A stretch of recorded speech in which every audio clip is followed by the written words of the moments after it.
Welcome to No Borders English Studio. I'm Tara Rafferty. And I'm Ben Gill. We are so glad you're joining us today.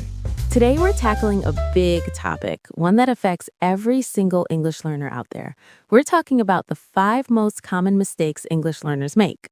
And more importantly, we're going to show you how you can easily fix them. These are simple shifts in thinking that can make a huge difference in your fluency and confidence. Ready to dive in, Tara? Let's do it. So, mistake number 1. This one is huge. It's confusing adjectives that end in ed and ing. Oh, a classic. I'm sure our listeners have either made this mistake or heard it. For example, a student says, "I'm boring in English class." Exactly. And when you say, I'm boring, you're saying that you are a person who makes other people feel bored. Right. What they really mean to say is, "I'm bored in English class," which describes their own feeling. Precisely. And the good news is there's a very simple rule to fix this permanently. Just remember, ed is for how you feel. It's your emotion. And ing is for the thing, the person, or the situation that causes that feeling. It's the description of the cause. Let's take another example. A movie. You watch a fantastic action movie. The movie was exciting.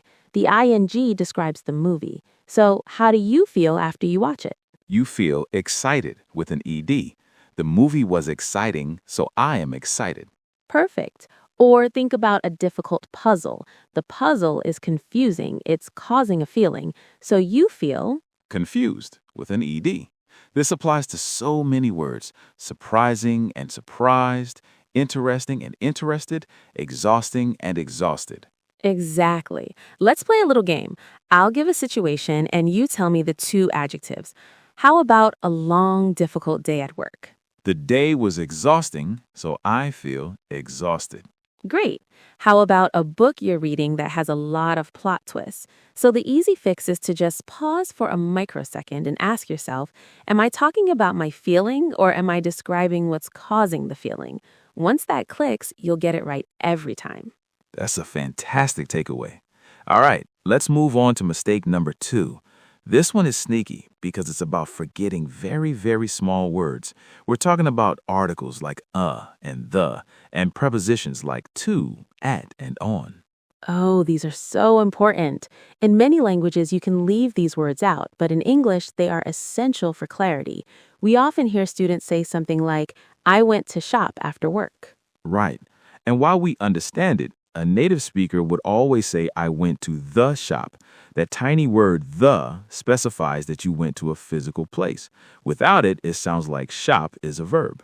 And then we have prepositions. We get this one a lot. She is married with a doctor. It makes me laugh because it sounds like the doctor is an accessory she got when she married someone else. Exactly. In English, you are always married to someone. Another common one is with the verb explain. A student might say, "I explained him the problem." But we need that little word to. We have to say, "I explained the problem to him." The structure is explain something to someone. And these are tricky because they often don't translate directly. Think about listen music. We hear that all the time. But in English, the verb and the preposition are best friends. They always travel together. You listen to music. You look at a picture. You wait for the bus. So the easy fix here is about how you learn. When you learn a new verb, don't just learn the verb itself. Learn the prepositions that it partners with. Treat them as a single unit. Don't just learn depend, learn depend on. All right, moving on to our 3rd common mistake, and this is a big grammar boss battle for many learners, using the wrong tense, specifically the epic struggle between the present perfect and the past simple. Ah, yes, the source of so much confusion. We'll hear sentences like, "I have seen her yesterday," or "I finished university in 2019. These are probably the most common tense mistakes we hear. But listeners, we have one powerful rule for you that will solve maybe 80% of your problems with this. I love a powerful rule. Let's hear it. If you say when an action happened, if you name a specific finished time in the past, you must use the past simple. No exceptions. That's it. So in the first example, the specific time is yesterday. That locks you into the past simple. I saw her yesterday. In the second one, the specific time is in 2019. So it has to be, I finished university in 2019. Exactly. So that begs the question, when do we use the present perfect? Think of it as a bridge connecting the past to the present. We use it when the time is not specific or not important. It's about experience. Right.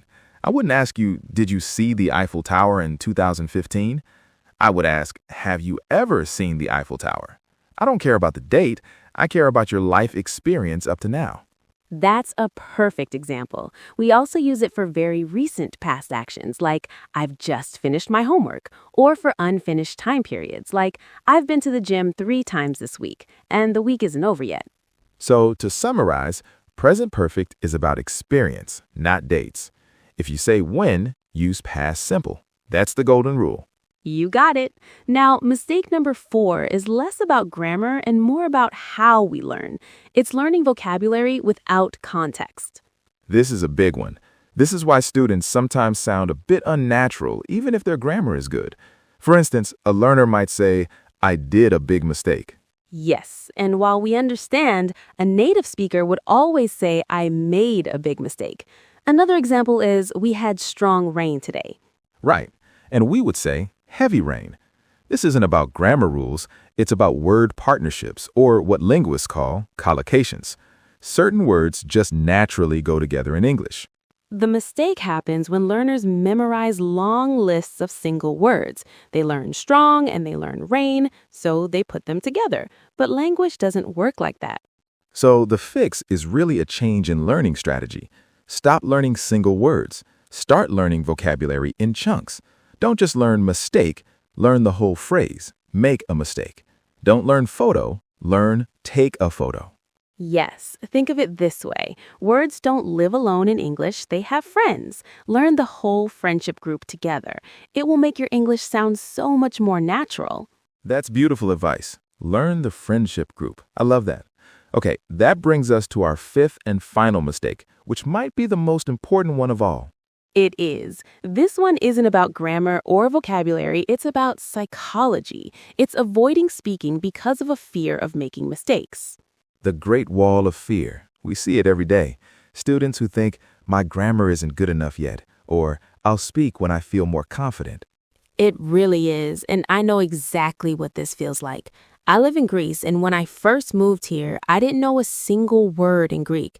I made so many mistakes while I was learning, and people would laugh or get impatient with me. That must have made you feel terrible. Yes, it did.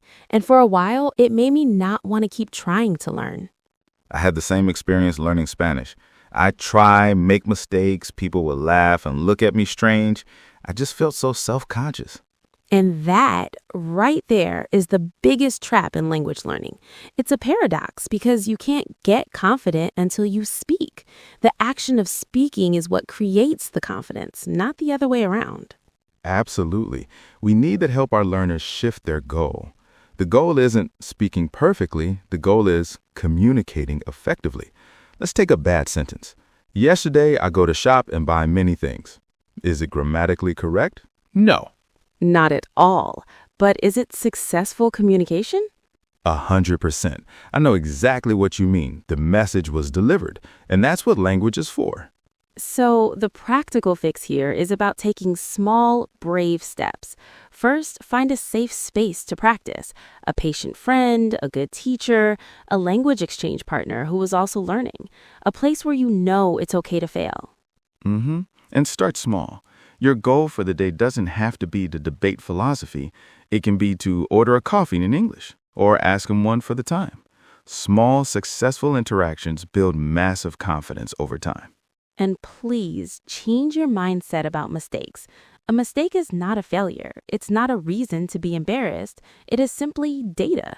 It's a signpost showing you what you need to learn next. That's so powerful. Every expert you admire was once a beginner who made thousands of mistakes. That's how they became an expert.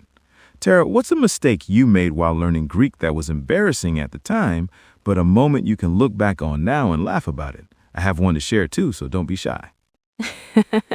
Well, the words for bread and fish have a very similar sound in Greek. So I was at a restaurant once and I wanted to order some more bread. You can probably guess what happened.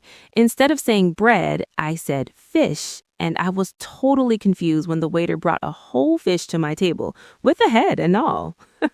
What about you, Ben? What's your funny story?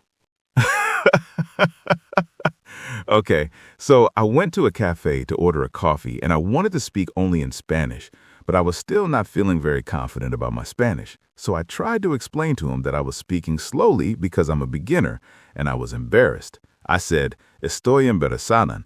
Oh, no. Ben, for our listeners at home, what does this mean? It turns out embarazada doesn't mean embarrassed, it means pregnant. I told the barista that I was speaking slowly because I'm pregnant. Thank you so much for tuning in to No Borders English Studio. In future episodes, we'll be diving deeper into the topics we talked about today, along with many other areas to help you build confidence in your English. And if you'd like to review the grammar from today's episode, we've linked a Google Doc in the description below so you can go through it in your own time. If you found this episode helpful, don't forget to like and subscribe to No Borders English Studio. It really helps us reach more English learners around the world. And leave us a comment below. Share a question, suggest a future topic, or tell us a little about your English learning journey. We'd love to hear from you. And remember, confidence builds fluency. There are no borders in learning, only progress. See you next time.